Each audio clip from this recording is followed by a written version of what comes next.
Hi, everyone. It is Jason Velasco, and we have another mailbag question. This one actually came from when I was playing at a live poker tournament last weekend. It was the Borgata $250, 250K guarantee tournament. This was one of the starting flights. I think there was like 8 or 10 starting flights, but I think this was the last day of starting flights. And I met a nice young man named Adam who was sitting to my left. Adam was asking me around what is the appropriate strategy around when to buy in for a particular tournament. And Adam, I thought that was a pretty good question and one that a lot of people struggle with, especially when you're trying to stay balanced in different aspects of your game. The way I break it up is in a couple different ways. First and foremost, between live and online, my typical preference is when I'm playing online is to, if it's a regular tournament, I will usually max late reg, usually about within 10 or 15 minutes, and I'll take 2 shots at a particular tournament from a buy-in perspective, and then I can kind of manage that because, again, I've spent a lot of time studying kind of small and mid-stack poker strategy from a tournament perspective, so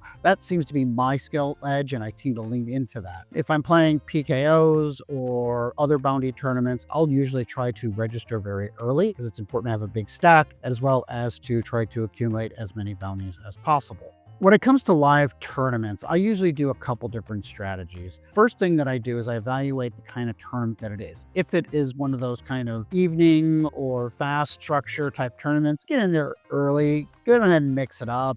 Try to build a stack, have a great time. There's going to typically there's going to be a lot of players that are playing loose and splashy. So if you're doing what you're doing, you can basically gather a big stack, and that'll be good for pushing into the final stages. If you are playing a kind of a multi-day flight, kind of what I call your regional standards, like you see at Borgata or we see at Philly Live and all over the different places, we've got a bunch of starting flights, and then you get a day 2 or day 3. In many cases, what I like to do is I will either do a kind of what I call a mid-register. Well, I'll register with, anywhere where I get anywhere to 80 to 100 blinds, depending on how the field is. Again, use some of my edges that I've developed over time to play kind of mid-stack type of poker. When it comes to playing live as well, sometimes I'll actually be very happy late regging, so where I have anywhere from 35 to 45 big blinds, and that gives me an opportunity to put pressure on those stacks, as well as save a ton of time and a lot of frustration when players are sucking out against. So there's a mental aspect to that from my perspective. So if I don't feel like I want to deal with the mental variance of going up and down, building stacks, losing stacks, things like that, I'll usually do kind of a mid-range buy-in so that I have at least a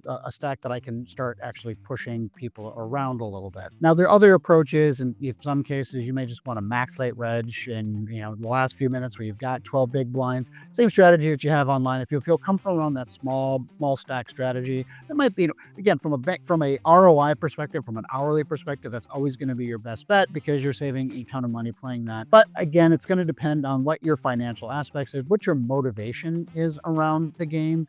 If you are interested in playing recreational and you want to get in there, splash in there, go ahead and buy early. Just make sure you've got a couple buy-ins in place when you do get those inevitable suckouts, which are going to happen.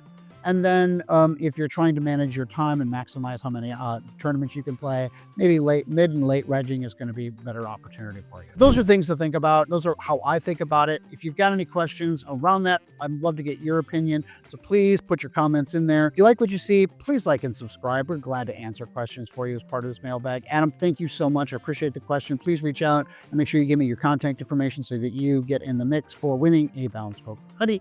And if you've got questions for the mailbag, please let me know. Thank you so much, everyone. Have a great day, and we'll talk to you soon.